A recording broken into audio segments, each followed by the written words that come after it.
Topic ball bearing. तो ball bearing के ऊपर इसके भी पहले मैंने बहुत सारे वीडियोस डाले हैं। उन वीडियोस के मैंने प्लेलिस्ट बनाई है और उस प्लेलिस्ट की लिंक इसी वीडियो के डिस्क्रिप्शन में दी है।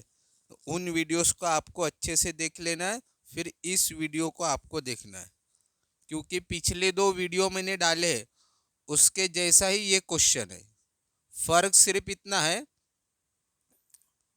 जो भी फ़र्क रहेगा वो तो मैं बताऊंगा। एक फ़र्क कौन सा है, वहाँ पे हमें दो साइकिल दी रहती थी, है ना।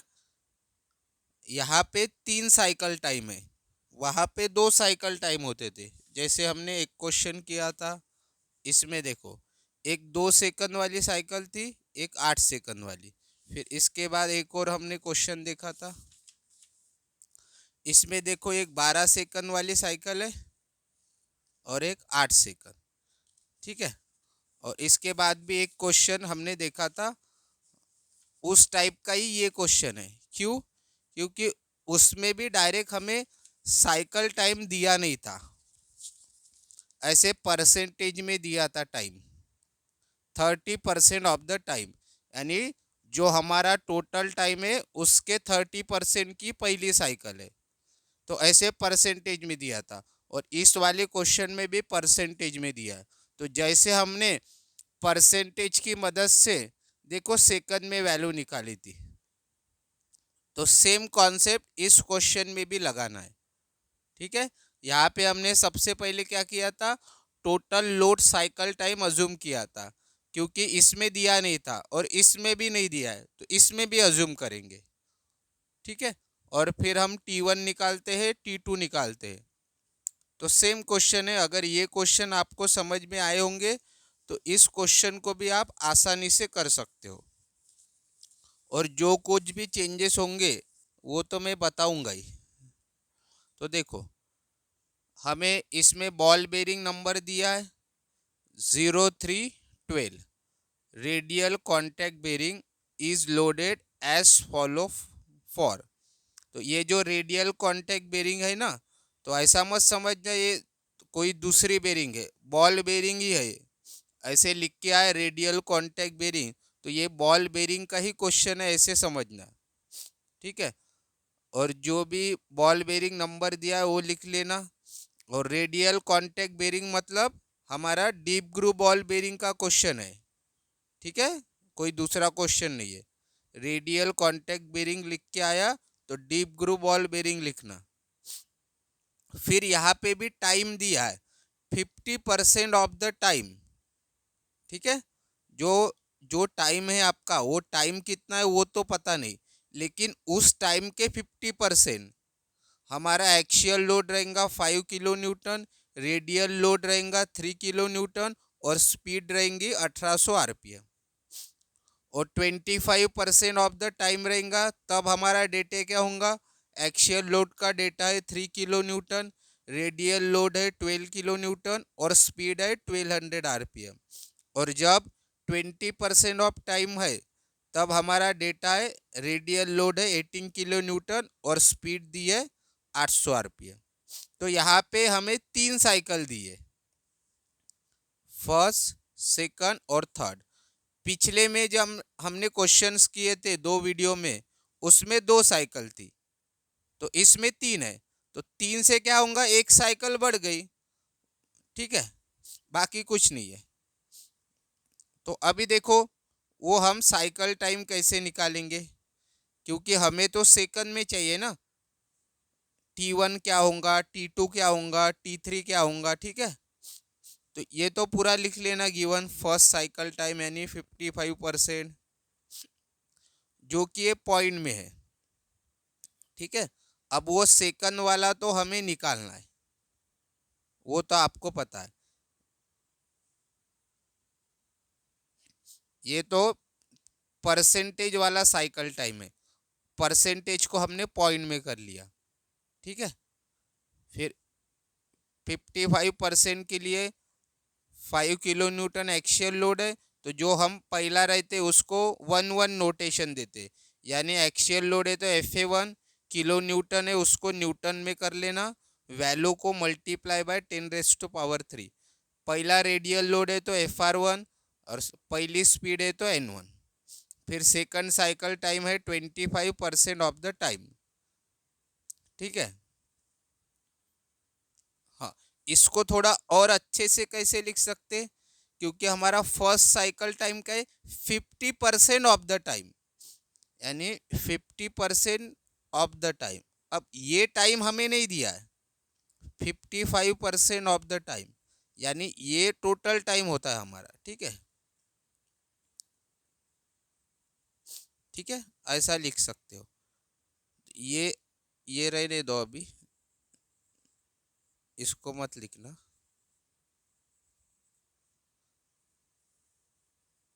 इसको हमारा ये 25% ऑफ द टाइम यहाँ तक लिखो, और ये 20% ऑफ टाइम, क्योंकि ये वाला टाइम हमें पता नहीं है, इसको ही बोलते टोटल टाइम। ठीक है, टोटल भी लिख सकते हो आप। फिर सेकंड के इसलिए जो जो डेटा एक्शियल लोड, इसको बोलेंगे FA2, FR2, N2, और तीसरे के लिए FR3। अब इसमें देखो एक्शियल लोड गिवन नहीं है, बट हमें पता है अगर 3 रेडियल लोड है तो 3 एक्शियल लोड होने ही चाहिए। तो तीसरा तो यहाँ पे दिया नहीं है, तो मैंने बताया था अगर कोई लोड नहीं दिया है उसको 0 लेना। तो यहाँ पे लिख लेना अज्यूम, गिवन में भी लिख सकते हो FA3 इक्वल टू 0, या फिर आगे जब आप सोल्यूशन करोगे वहाँ पे भी लिख सकते हो। और N3 दिया है 800 RPM, गिवन डेटा तो ठीक है। और निकालना क्या है, एस्टिमेट बेरिंग लाइफ यानी यल निकालना है, एंड एवरेज लाइफ। तो इस क्वेश्चन में 2 यल निकालना है, 2 बार आपको बेरिंग लाइफ निकालना है। तो एक बार सिंपल बोला है बेरिंग लाइफ, और एक बोला है एवरेज लाइफ। तो आपको पता है, एक बात पता है, क्या पता है, जब हम एवरेज लाइफ बोलते हैं तो उसको क्या लिखते हैं, एल एवरेज। और एवरेज नहीं बोला है तो ओनली यल लिखते हैं। तो 2 यल हमें निकालना है, एक सिंपल यल और एक एवरेज यल। दोनों का आंसर अलग आएगा, क्यों, जब एवरेज लाइफ होती है तब हम रिलायबिलिटी कितनी लेते हैं, 50%, और रिलायबिलिटी फैक्टर की वैल्यू आती है 5। और जब सिर्फ यल होता है यानी एवरेज नहीं होता है तब हम रिलायबिलिटी लेते हैं 90%, और इस 90% के लिए रिलायबिलिटी फैक्टर 1 होता है। तो आंसर दोनों के अलग अलग आएंगे। ठीक है, वो तो हम आगे देखेंगे कैसे सॉल्व करना है। तो यल हमें निकालना है, और पिछले क्वेश्चन जो मैंने पढ़ाए थे 2 वीडियो में, वहाँ पे भी यल ही निकालना था। तो प्रोसीजर तो उसके जैसी होंगी। ठीक है, जैसे यहाँ पे मैंने एक्सप्लेन करके दिया था, यल निकालना है। अब ये एवरेज की तरफ मत दो, यल एवरेज हो या यल हो, फॉर्मूले तो सेम ही होते हैं। तो यल निकालना है, तो यल का हमारा ये फॉर्मूला है। तो यल निकालने के लिए CFE रिलायबिलिटी फैक्टर, ये 4 चीज़ें पता होनी चाहिए। तो सबसे पहले हम क्या निकालते हैं, FE, then N, then reliability factor, then C। तो FE कैसे निकलेगा, तो FE के मैंने 3 फॉर्मूले बताए थे। एक ये रहा FE का फॉर्मूला, एक ये है, एक ये है। ठीक है, ये फॉर्मूले कैसे बनते हैं ऑलरेडी मैंने बताया है, और ये फॉर्मूला तो आपको पेज नंबर 143 पर दिया है। तो ये फॉर्मूला कब यूज़ करते हैं हम FE का, जब एक ही रेडियल लोड गिवन रहेगा और एक ही एक्शियल लोड रहेगा। तो इसमें तो हमें 3 दिए है ना, 3 रेडियल लोड दिए है और 3 एक्शियल लोड दिए। ये बात अलग है कि तीसरा एक्शियल लोड गिवन नहीं है, बट हम अज्यूम कर लेंगे वो 0 है, यानी 3 रेडियल लोड 3 एक्शियल लोड। तो जब एक से ज़्यादा लोड रहेंगे तब या तो ये फॉर्मूला यूज़ करेंगे या तो ये फॉर्मूला यूज़ करेंगे। ठीक है, अब ये फॉर्मूला कब यूज़ करना है, जब हमारी KS की वैल्यू सेम रहेंगे। अब यहाँ पे 3 साइकिल है हमारी, तो आएगा KS1, KS2 और KS3। तीनों की वैल्यू अगर सेम है तो ये फॉर्मूला यूज़ करेंगे, तीनों की वैल्यू सेम नहीं है तो ये फॉर्मूला यूज़ करेंगे। अब तीनों की वैल्यू सेम रहेंगी क्या? हाँ सेम रहेंगी। क्यों? क्योंकि क्वेश्चन में सर्विस कंडीशन दी है क्या? हम सर्विस कंडीशन की मदद से ही तो KS1 KS2 और KS3 निकालते हैं। जैसे हमने ये वाला क्वेश्चन दिया था, इसमें सर्विस कंडीशन दी थी, पहली साइकिल के लिए लाइट शॉक था, सेकंड साइकिल के लिए स्टेडी लोड। तो इनके ऊपर से ही तो हम KS1 और KS2 निकालते हैं। बट इस क्वेश्चन में तो सर्विस कंडीशन दी नहीं है। तो हमने ऑलरेडी पिछले वीडियो में क्वेश्चन किया था, याद होगा, ये वाला क्वेश्चन याद है, यही परसेंटेज वाला। इसमें भी सर्विस कंडीशन नहीं दी थी दोनों साइकिल के लिए। तो हमने तब अज्यूम की थी, तो हमने दोनों साइकिल के लिए सर्विस कंडीशन सेम अज्यूम की थी। ठीक है, हमेशा सेम ही अज्यूम करना है। अगर सर्विस कंडीशन अननोन है तो आपको सेम सर्विस कंडीशन लेना है, जितनी भी साइकिल होंगी उतने लिए। तो जैसे इस क्वेश्चन में दो साइकिल थी, तो दोनों साइकिल के लिए हमने लाइट शॉक लोड अज्यूम किया था। तो जब दोनों साइकिल के लिए लाइट शॉक है तो वैल्यू भी सेम आएंगी, क्योंकि ये वैल्यू भी लाइट शॉक के लिए है, ये वैल्यू भी लाइट शॉक के लिए है। तो जब भी एक बात आप ध्यान में रख लो, अगर सर्विस कंडीशन नहीं दी है तो हम एक ही सर्विस कंडीशन हर साइकिल के लिए अज्यूम करेंगे। ठीक है, तो हम कौन सी सर्विस कंडीशन अज्यूम करते?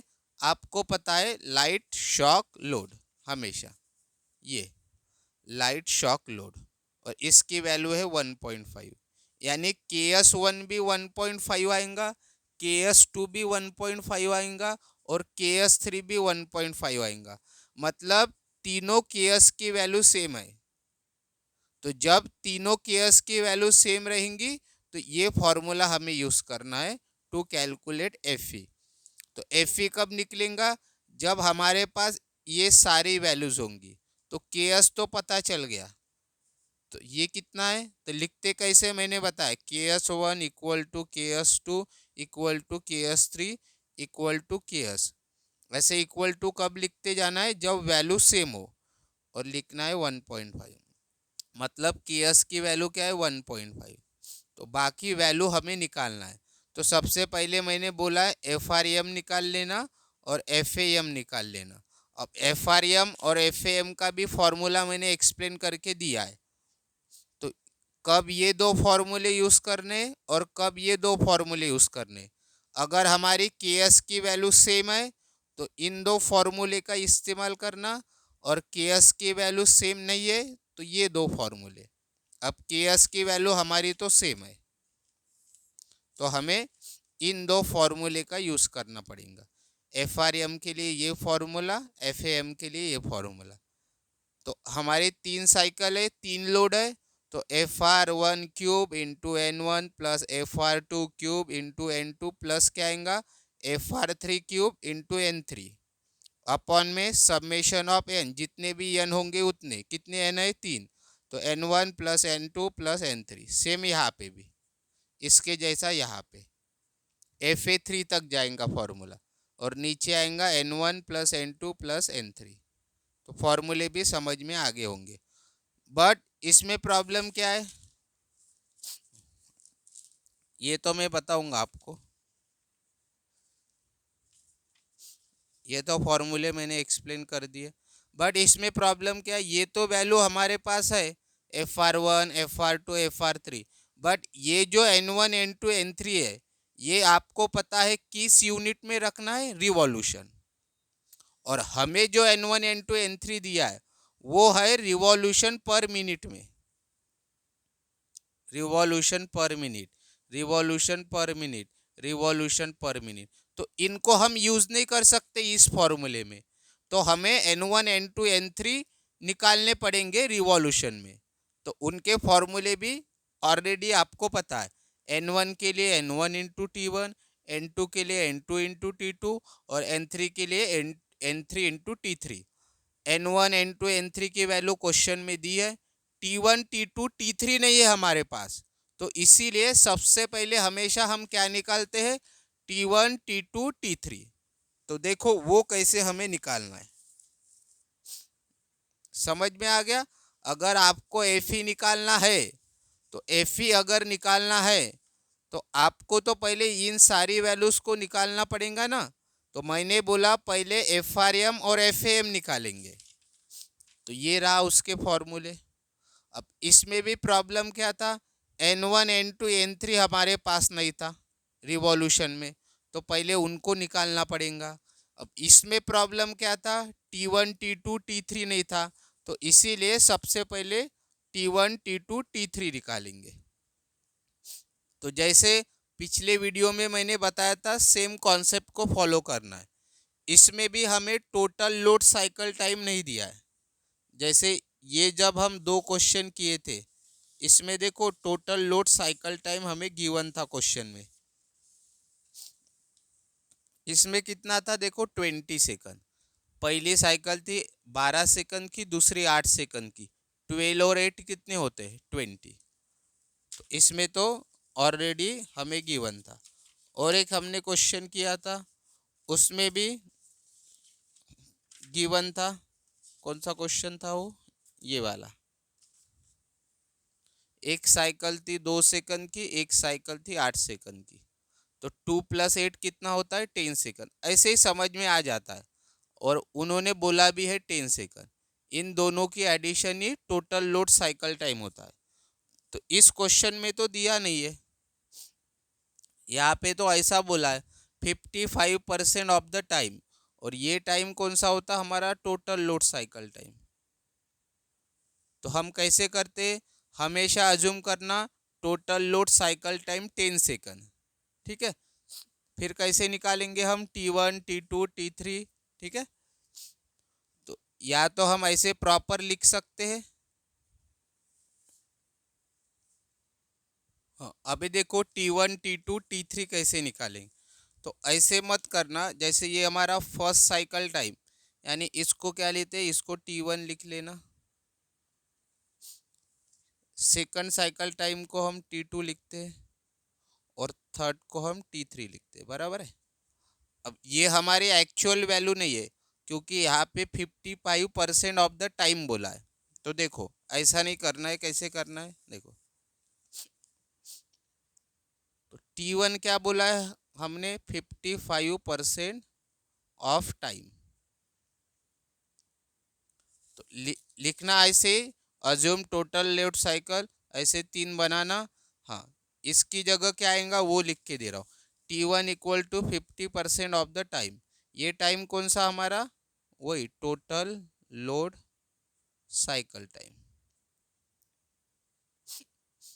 तो 55% यानी कितना होता है 0.55, ये तो पता है कैसे आता है, 55 डिवाइडेड बाय 100। इंटू करना, 55% ऑफ टाइम बोला है ना, तो इंटू करना पड़ता है। तो टाइम कौन सा, टोटल लोड साइकिल टाइम, जो कि हमने लिया है 10 सेकंड। तो T1 हमारा कितना आएगा 5.5 सेकंड। तो इसमें भी वही आंसर आया, थोड़ा अलग लिखा है, आप ऐसे लिखना।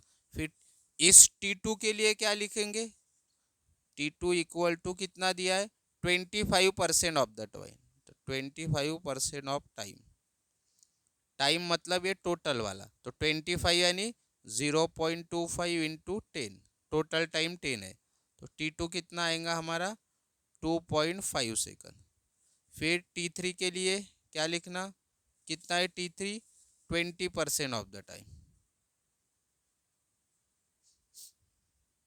यानी 20 यानी 0.20 इंटू टाइम यानी टोटल टाइम। तो ये कितना आएगा 2 सेकंड। तो इस प्रकार से आपको T1 T2 T3 ये जो पूरा कैलकुलेशन है वो ऐसा रहेगा। इसकी जगह ये लिख लेना और इसकी जगह ये लिख लेना। फिर लास्ट में T1 के नीचे हमें पता है हमें सेकंड में वैल्यू नहीं चाहिए, मिनट में चाहिए। डिवाइड बाय 60 करते मिनट के लिए, डिवाइड बाय 60 डिवाइड बाय 60। तो ये T1 T2 T3 हम आगे यूज़ करेंगे। तो समझ में आ गया कैसे हमें निकालना है। ऐसा भी किया तो भी कुछ गलत नहीं है, लेकिन जो मैंने अभी बताया वैसे आपको करना है। पिछले वीडियो में मैंने कौन सा क्वेश्चन है,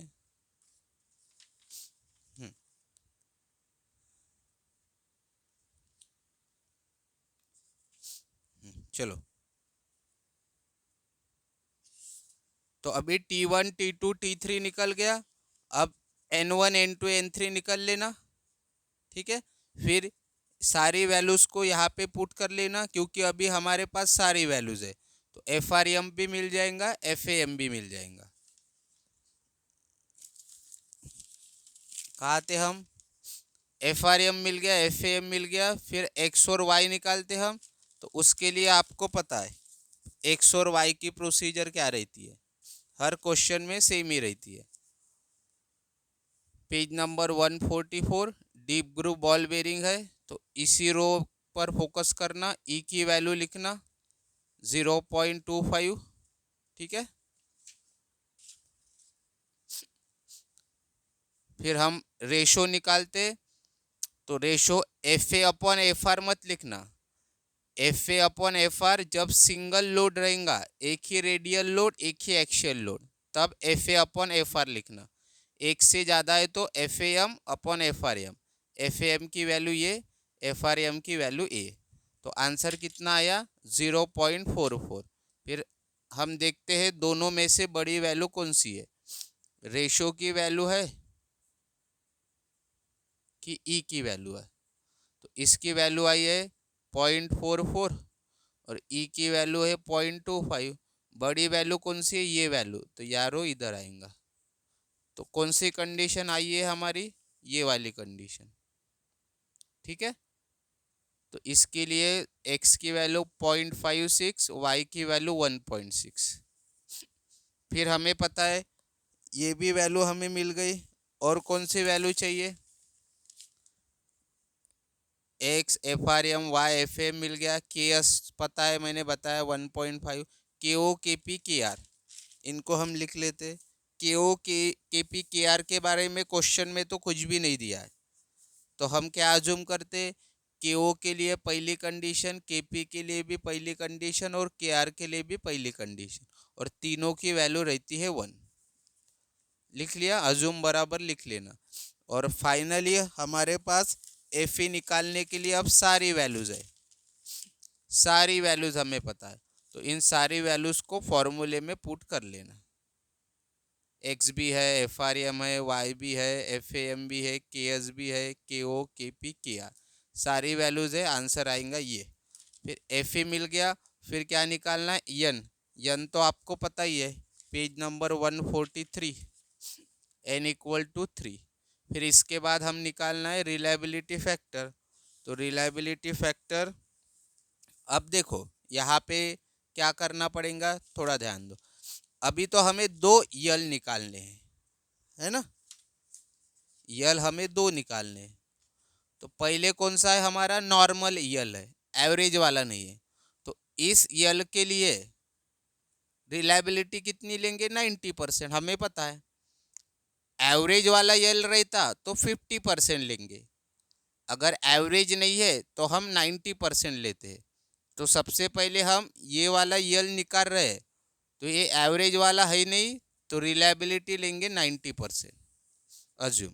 और 90% के लिए आपको पता है रिलायबिलिटी फैक्टर की वैल्यू 1 होती है।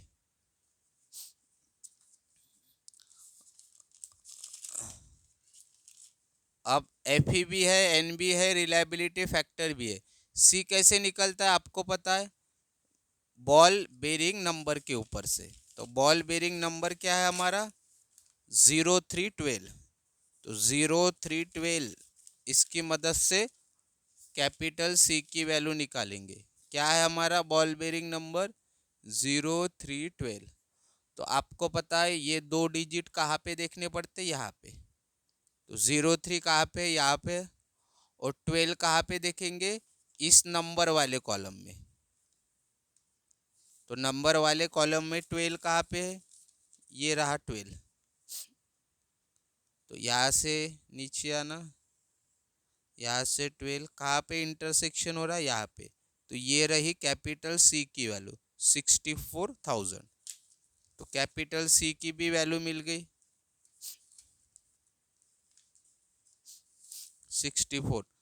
अब फाइनली हम क्या निकाल सकते, एल निकाल सकते हैं। एल के लिए तो सब कुछ ये किया था, सी भी है, एफ ई भी है, एन भी है, रिलायबिलिटी फैक्टर है, चारों वैल्यूज को फॉर्मूले में डाल देना और आप लिखना कि ये फॉर्मूला डिज़ाइन डेटा बुक से लिया है, इस टेबल से लिया है। ठीक है, देखो चारों वैल्यूज को डाल दिया, एल का आंसर निकल जाएगा।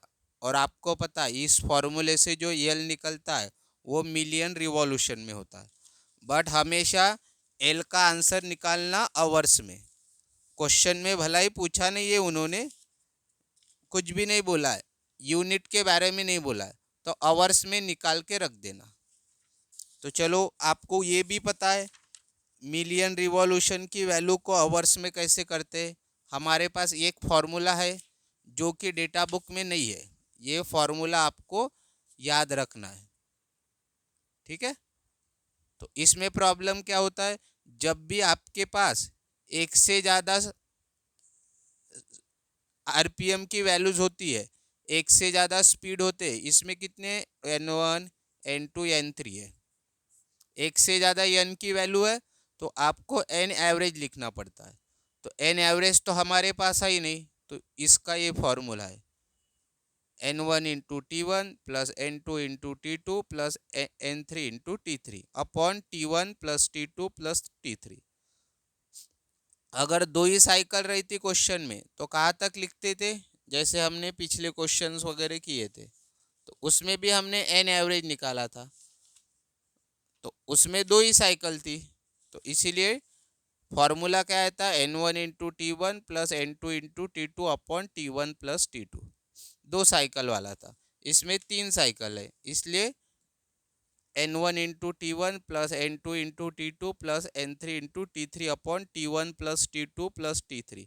N1 N2 N3 आरपीएम वाली वैल्यूज लेना है और T1 T2 T3 मिनट वाली, एन एवरेज निकल जाएगा। फिर इस फॉर्मूले में पुट कर लेना 60 as it is an average की वैल्यू, एल वैल्यू निकालना है आवर्स वाली, एल मिलियन रिवॉल्यूशन की वैल्यू पता है 36.76, इसकी जगह कैल्सी में डालना एक्स, जो आंसर मिलेगा वो रहेगा एल का, किस यूनिट में, आवर्स में। तो ये हमने एल निकाल लिया, पहला एल, दो एल निकालने हमें,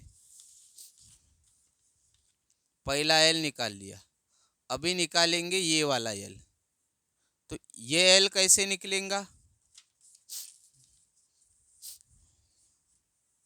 अब देखो, अब हमें एल एवरेज निकालना है ना, तो देखो इस फॉर्मूले से ही निकलेगा। तो देखो सी की वैल्यू तो सेम ही रहेंगी, सी की वैल्यू हमने कहाँ से निकाली थी, बेरिंग नंबर से, तो बेरिंग नंबर तो हमारा एक ही है ना, तो सी की वैल्यू भी एक ही होंगी दोनों के लिए। उसके बाद एन की वैल्यू 3, बॉल बेरिंग दोनों के लिए सेम ही होंगी, एफ ई की वैल्यू भी सेम रहेंगी, ओनली वैल्यू कौन सी चेंज होंगी, रिलायबिलिटी फैक्टर की, क्योंकि ये वैल्यू किसके ऊपर डिपेंड होती है, रिलायबिलिटी के ऊपर। और अभी हमें रिलायबिलिटी कितनी लेना है, क्योंकि एवरेज लाइफ बोला है, तो अभी हम रिलायबिलिटी 90% नहीं लेंगे, एवरेज लाइफ के वक्त रिलायबिलिटी 50% लेते हैं, तो हमें नई रिलायबिलिटी फैक्टर की वैल्यू मिल जाएंगी। और हमें पता है 50% के लिए रिलायबिलिटी फैक्टर की वैल्यू क्या होती है, 50% के लिए रिलायबिलिटी फैक्टर की वैल्यू 5 होती है। तो only one value will be change, और वो वैल्यू कौन सी होंगी, रिलायबिलिटी फैक्टर की, बाकी वही पुरानी वैल्यू यूज करना है एल के फॉर्मूले में। ठीक है, देखो रिलायबिलिटी 50% लिया, 50% के लिए वैल्यू 5 आई, फॉर्मूला तो वही यूज करना है, सिर्फ ये वैल्यू चेंज हुई रिलायबिलिटी फैक्टर की, बाकी तो सब कुछ सेम है। तो ये वैल्यू आई मिलियन रिवॉल्यूशन में, अभी किस में करना है, आवर्स में, तो फॉर्मूला तो सेम आएगा, एन एवरेज की भी वैल्यू वही वही होंगी। मिलियन रिवॉल्यूशन ये वैल्यू रखना है, 60 एन एवरेज ये रहा, यल तो हमें निकालना है एज इट इज 10⁻⁶। तो एल की जगह कैल्शियम में एक्स डालना, तो ये हमें एल एवरेज की वैल्यू मिल गई। तो समझ में आ गया दो एल कैसे निकालने। इस एल के वक्त हमने रिलायबिलिटी 90% ली थी और इस एल एवरेज के वक्त रिलायबिलिटी 50% ली थी। तो इस प्रकार से आपको ये क्वेश्चन सॉल्व करना था। कुछ डाउट होंगे तो मुझे कमेंट के माध्यम से पूछ सकते हो। जितने भी मैंने इस टॉपिक पे वीडियो डाले हैं उनकी प्लेलिस्ट की लिंक बनाई है, डिस्क्रिप्शन में दी है, उन सारे वीडियोस को आपको अच्छे से देख लेना है।